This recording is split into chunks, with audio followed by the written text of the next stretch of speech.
So hopefully I'll give some value here. It helps you guys out and makes it a bit more easier for you guys to understand around automation tools and how to automate your content for social media. So without further ado, let's kick off. So just on the agenda, when automation can help with social media. So how can we automate your social media and when that can help, when it's not advisable to use automation, and the best automation tools to use. So I'll be talking about some of the best tools available at the moment that I consider are the best. There are others out there, but I'll give you 3 or 4 that I would advise to look at first. Just quickly about Attention Experts, Leonard's already done the intro, but there's my team there. We're based in St. Leonard's in Sydney, won a bunch of awards and so on. So we really know our stuff. We just specialize in social media, and we're lucky enough to work with the Australian Marketing Institute as their social media partner, which is how Elena knows us and what she's mentioned before. So when can automation help? So really, it's around streamlining resource and content creation. So really, when you're creating your own social media content for already planned content calendars, so if you've already got a content calendar in place, and if you don't have one, I'd really advise that you do have one. I've got one actually coming up on a slide, but I really advise that you do have content calendars in place, because a lot of your organizations are either volunteer-based, have tight resources, and so on. So you want to streamline your content creation as much as possible. And you really should have a content calendar that has your plan of content ahead of time. But basically, where you can use these automation tools is that you can create one batch of content and then schedule them all within that one batch. So you can do 2 weeks of content on a Monday, let's say, between the hours of 9 to 12, schedule everything for the next 2 weeks. And, theoretically, you don't have to worry about it for the next 2 weeks, although you should keep an eye on it. But that's the premise of these automation tools.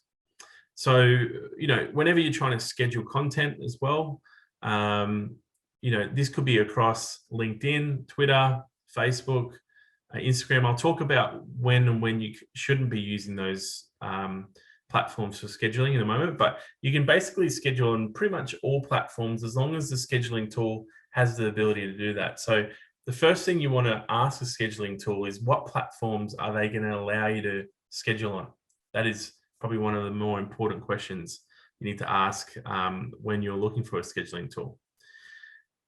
And approval workflows as well. Something that's really good about these scheduling tools is, if you need to get your work approved, or you've got a project officer in your team that looks after social media, or you're working with an outsourced agency, they can work approval workflows within these scheduling tools. So they can create the content, they can hit a button, and then they go to you and you approve it.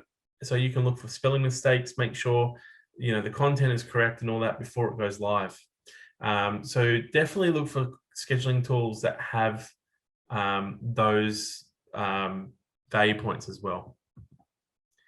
Here's an example of what a scheduling tool might look like. So you can see here, on the dashboard, you've got the calendar, you've got, an ability to schedule posts, you create content, and those content pieces that you create will appear on your calendar per the scheduled times that you have allocated them for. When is it not advisable to use automation tools? Well, you can't use automation tools when you're doing live formats like Facebook or Instagram Live. So that's obvious. I mean, they're not really scheduled. It's advisable you don't use automation tools when you're pushing out promotion. Now, that's mainly from not so much from a technical viewpoint, but from a risk mitigation viewpoint.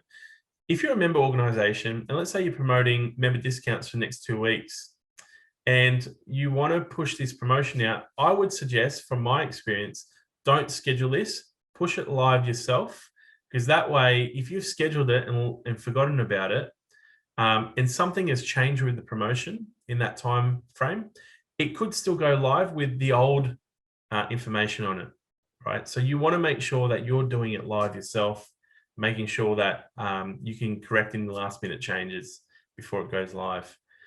Try to always do the same thing with event marketing. Any events, don't work it on a scheduler. work it on live content, right? Competitions are the same, and that's all for the same reasons: risk mitigation, making sure that if you're going to push out something, you push it out yourself rather than using the scheduler. That way, if there's any changes that arise, you can change them all at the last minute yourself. With Instagram, something to really keep in mind with Instagram and scheduling is Instagram's algorithm, and the way Instagram works is it relies on instant messaging. The word Instagram stands for instant, Instagram message, right? So instant message. So its platform is built on the fact that people take photos and post it on Instagram while they're in the moment. This is why Instagram doesn't like scheduling so much. Instagram allows scheduling software to use it. However, it doesn't like the fact that you as an organization would be scheduling at the same time every day. So if you are going to schedule on Instagram, what you've got to do is make sure you're scheduling at different times every day. So if you post, let's say on Monday, and you schedule it to go out at 5 o'clock, on Tuesday, you want to make sure it goes out at 6:05. And on Wednesday, you want to make sure it goes out at 5:30, right? So that way it looks like it's being done instantly or in the moment.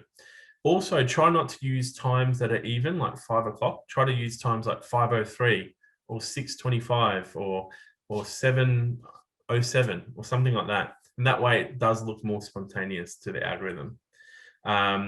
So Instagram is one where you got to watch the scheduling and automated scheduling with that. Facebook is also one where you've got to try to make it a little bit mixed up as well. So just keep that in mind. Try to mix up your content in terms of times of day that you schedule for. The good thing about a lot of these scheduling tools is to the social media platform, they will see it. They won't see it as it coming from a scheduling tool. They will see it as it going live at that certain time. But what they will see is that this scheduling tool has pushed it through that platform's API. So you've just got to try and mix it up and make it look like it is a bit spontaneous. Sorry, I had the wrong headline on that last one. So this one is meant to say, which software would I advise? So basically, there's some really good software out there. There's this one launching in late 2021, which is called Attention Nest, which focuses on approval flows. So if you've got in-house teams or external teams that you need approval with before they go live, Attention Nest is launching end of this year, and it's really focused on internal and external approval. Hootsuite is one of the more established social media tools out there in terms of scheduling. It's affordable, and it's most established. It's been around probably close to 13 years now, and you can sign up to Hootsuite for a free trial at hootsuite.com. Buffer.io is also affordable, has lots of great features in it as well that allows you to mix and match your scheduling and the way you actually create content as well, which is really good. And there's things with these softwares that you look for, like the ability to hashtag and hashtag finders as well, suggestions that come up from these softwares, or the ability to tag posts or label videos. So they're little bits of features that you want to look for in these software programs as well as also what platforms they work with, because not all of these software will work with all platforms. Like, for example, the next one later doesn't use LinkedIn. It just does Instagram, Facebook, and I think Twitter. But it won't, no, sorry, Pinterest is the third one. So it doesn't do LinkedIn and it doesn't do Twitter. So if you're an organization that doesn't use LinkedIn and Twitter, then fine, use later. But if you are, which most of you would be, then you wouldn't want to use later.com. However, it is quite cheap. It is easy to use, and it is very user-friendly. So that's later.com. So these are the ones I would recommend in terms of automation tools. They're the most established. That means that they have the best relationships with Facebook or Twitter or LinkedIn or any of these platforms or Instagram. So they're more trusted. So if you're going to be posting through them, then you're not going to have so much issues with the automation of these posts with the algorithm of these platforms. If you use a more less established tool, then there may be some issues because the platform's still learning to trust that platform. You can go on YouTube, and there's a whole bunch of suggestions from people on their influencers that could tell you a little bit about scheduling tools. You got to keep in mind that they're probably being paid by these scheduling tools as well. But you know, you can get some insights as to how to use these scheduling tools as well, which gives you some insights as to whether it's ideal for you in terms of the tools you need. Here's a quick content calendar. I did talk about streamlining resources. So this is really important, having a good content calendar in place. And this content calendar is topical. So Monday's branding promotion, Tuesday, business benefits, Wednesday's education, Thursday's success stories, Friday's more branding promotion, Saturday is more education, Sunday could be a feel-good quote. So if you're really looking to streamline your content, topically is the best way to do that. And that way you can create all this 2 weeks ahead and then start scheduling it in one batch. So you won't have to worry about it for 2 weeks or a week ahead. All right, well, there's my contact details if you want to get in touch with me or the team here around any of the information I've talked about. But I'll hand it back to you guys if you have any questions around anything I've talked about around scheduling tools. I think, you know, hopefully I've given enough, but yeah, if there's any questions, happy to answer them. Thank you so much, Josh. It was really great point in regards to scheduling the event, especially now when in our COVID reality and events, you know, being cancelled, and it can be really confusing. And actually, I personally experienced this a few weeks ago because I got in the hospital and I had to cancel one of my events. And then, you know, I emailed all the participants, I'm canceling the event, but then in 15 minutes, I can see on LinkedIn, it pops up, this is your last chance to register. And I'm like, oh my God. So it's a very good, you know, fail example from my personal life. Yeah. So it definitely, but I would like to ask you, George, there are a lot of myths going around. If you look in, you know, I participate in a lot of social media groups, and people say, do not use scheduler because Facebook can see it, and you know, we can see a real difference if it's, you know, because Facebook currently has its own scheduling tool. Yes. And people say that the Facebook actually prefers this scheduling tool, their native scheduling tool. From your experience, from what you can see from the reports with your clients, is it true or not? I haven't seen any difference. The only time I see difference is when we schedule at the same time every day. So if you change it around, it doesn't make a difference. And recently, since they've introduced their own scheduling tool, which isn't anywhere near as good as the ones that I've been showing you as examples, it's very basic. I haven't seen any real difference in the metrics. I'm all about the numbers, as you know, Elena. So I haven't really seen anything that indicates that for me. And that's exactly why I'm asking, because you have this privilege of looking in accounts of your different clients and compare, because, you know, we can just build, you know, on our own business. So, you know, but if you have this kind of data, personally, I didn't see any difference. And I use SmarterQ scheduling tool, and I really like it because it actually allows you to schedule by topics, and you can see that, you know, how many posts you schedule by topics, and that you don't, because I'm very much advocate for you know, a good distribution of content on different topics, so you don't sell all the time. So I like that too. And personally, I didn't like the native Facebook tool. But you know, if the question is, if I post in native tool and it really boosts the engagement, then obviously you kind of go and post. But that's why I wanted to hear. Do anyone have any questions? Like, first and foremost, I would really be interested to hear whether anyone actually using the you know, automation tool, or you go as it is, and you know, whether you had any questions, any issues, or any funny stories. You know, we would be really interested to hear, because as I always say during this event is not for us teaching you, but it's actually about sharing experience and, you know, hearing the stories. So do you have any questions? And please don't be shy. Hi, Luis. Hi there. I've got one. George, hello. Thanks for that. I'll go straight to it. I inherited Sprout Social, and it's been used for years. It's not on your list of one you choose. Do you have any views on it? Strong either way, or? The only reason why I wouldn't put Sprout Social there is it's expensive. So I don't know what the arrangement is with you, but I consider it, from what I've seen in terms of pricing, quite expensive. For a smaller business or an organization where it's member-based, usually not for profit, it usually isn't. When I've looked at it, it isn't usually feasible. That's the only reason. The tools in it are quite good. It's on par with, like, I would say, a Hootsuite, but Hootsuite's cheaper and it's got the same tools. So, yeah. There's one thing that I'll share and I'm not sure whether I'm just missing something. The one thing that you can't do, LinkedIn is our primary focus, and in terms of scheduling, you can't, if you schedule, you cannot tag anybody. It doesn't cross over. Is that the same for all of the other the Hootsuites and buffers of this world? No. That would be a software, like a fallacy on the software. They just haven't developed it in. But you can definitely tag on LinkedIn. So my agency uses a software called Falcon, right?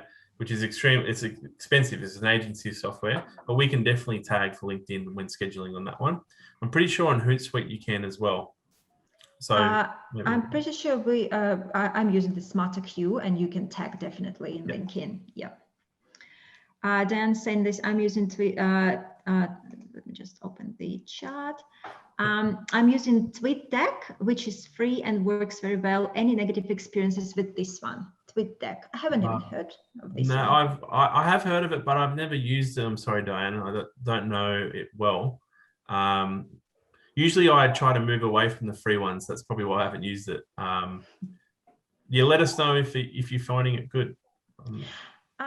It's also my always recommendation, because it works very differently with every audience, and with every every audience is so unique. So when I would try to use new software, whether it's email software, social media software, I always first test. So you can always test. You post through the scheduler, and then you post the same post in 3 weeks around the same time natively, and you see the difference in engagement. So this way you kind of can test whether it makes any difference or not. Yeah. George, I have one more question, because we know that with the new Facebook algorithm, the pages don't really have much traction and don't really have much engagement at the moment. Is there an experience of using the scheduler or any automation software within the groups? And one of the popular requests that I have within the groups is either any way to actually extract people from the group and to manage their emails, or to manage, for example, if an association create a group for their members, what would be the best way to coordinate and synchronize the database between the membership database and the Facebook group? Is there any way to do this? Yeah, I wish. So groups scheduling, haven't really seen a software that allows that. I don't know if the Facebook API allows that at this time. LinkedIn groups, I'm not sure either. With extracting data from groups, I know the LinkedIn groups probably about 3 years ago allowed you to do that, and then they stopped doing that. So I don't think that's available anymore at all. So I don't think there's any way to extract email addresses or anything from those groups. And it can be a really big issue, because sometimes groups grow as to 10,000 people, 20,000 people, and it's really hard to manage them. Yeah. So yeah, I can imagine it can be quite a big. We have another question from Diane. She's asking, have you got advice on different time zones? Would you tweet twice for the different time zones? No, I wouldn't. It depends on the time zones, Diane. I mean, if it's, like the other side of the world, like LA and Sydney, I would probably pick one of the more popular audiences. I wouldn't post twice, because that would sort of break your algorithm. You just want to make sure that you're using the same content only once in that day. If you were to do something for a different time zone, you wanted to post twice, then you probably do like customized content for both time zones. But I would just post once to you more right for US, Europe, and Oz. I'll probably pick Europe's time zone, because with Australia, around 4 o'clock at the moment. Around 4 to 5 o'clock is when Europe, Central Europe, started to wake up basically. So the best times in a day to actually post content is usually early in the morning, 7 to 9, or late at night, so 5 to 9 p.m. or up to 11 p.m. So that actually coincides really well with European time zone. With America, trying to time that, it'd be a little bit hit and miss. So I'll probably just coincide with the European time zone if you've got those 3 time zones, but I only post once. Yeah, I just wanted to say about, sorry, the groups. I tried that the other week and it doesn't work anymore. I had to literally pull the names off and then kind of cross-check them, but you can't pull any sort of email info or anything out there. Yeah, it's a bummer. And we use, I had a question about the tagging. I use HubSpot for pretty much everything. And it's pretty good, but it's a bit expensive. I think that's probably why it's on your list as well. Yeah. But by tagging, do you mean just tagging as in the name or tagging on photos? Names. Just the name? Yeah, because in HubSpot you can tag names and company. You can tag companies on LinkedIn, not names. But it doesn't allow you to tag on photos, which is sometimes I have to actually literally go into LinkedIn and tag on photos. That's HubSpot. It's a bit of a bummer. That's HubSpot, yeah. Okay. All right. Interesting. Yeah, that's what I have to do. It's if you schedule something, you don't just post direct to LinkedIn. You can obviously if you do it in LinkedIn, but if you just end up having to edit LinkedIn and go back in when it's as it's posted and have to work it. Yeah. I mean, in terms of how much we do, it's not too onerous, but it's slightly annoying. But the one thing I have is that I wonder. I'm just a bit wary of changing. That we've in this Sprout Social preceded me, and there are problems with it. There's things that I would like to do where I would like to repost things that historical things that are worth anniversary kind of messaging, etc. But that only goes back so far now, and everything changes just to trick us up anyway, doesn't it? So it's a constant evolution. Yeah, we just discussed this with George, that how hard it is to keep up with all the changes of Facebook and Google and everything. To be honest, it's just impossible. Another question from Christine. They use automation tool by Hootsuite and Canva. And how do you find, Christine? Oh, it suits us very much. We have a dedicated promotions officer, and we sit down and schedule our posts Tuesdays and Thursdays at different times of the day, because we have other days that we use to communicate with our members, and we don't want to bombard them, because quite honestly, I get emails every day from the same company and it drives me crazy. I don't want to unsubscribe, but I just think it's over promotion. Yeah. Yeah. And I actually ran the webinar on email marketing yesterday for the Answers community, and emails. Look, I don't want to take George's space on social media, but emails, there is a lot to discuss, and there are different companies using different approaches. But unfortunately, from my experience, a lot of emails give you results in terms of the ROI and the money return and all these kind of things. Unfortunately, the more you send, the more you get, but I understand it can be quite annoying. So it's just finding this really good balance, I guess, same as with social media. George, I have one last question. You mentioned in regards to you wouldn't repeat the same post a few times during the one day. However, again, when we read all these social media gurus, they say just create the evergreen content and just repost it again and again.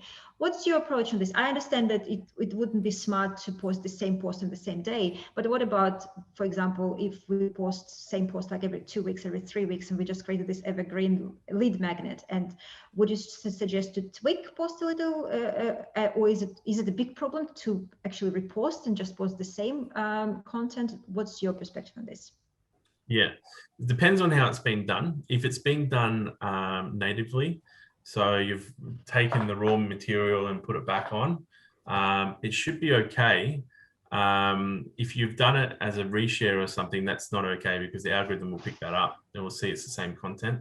So it's just depending on how it's done, because the algorithm can't see it can't read, and it doesn't know a picture, but it will know if it's the same content. So just being mindful of that.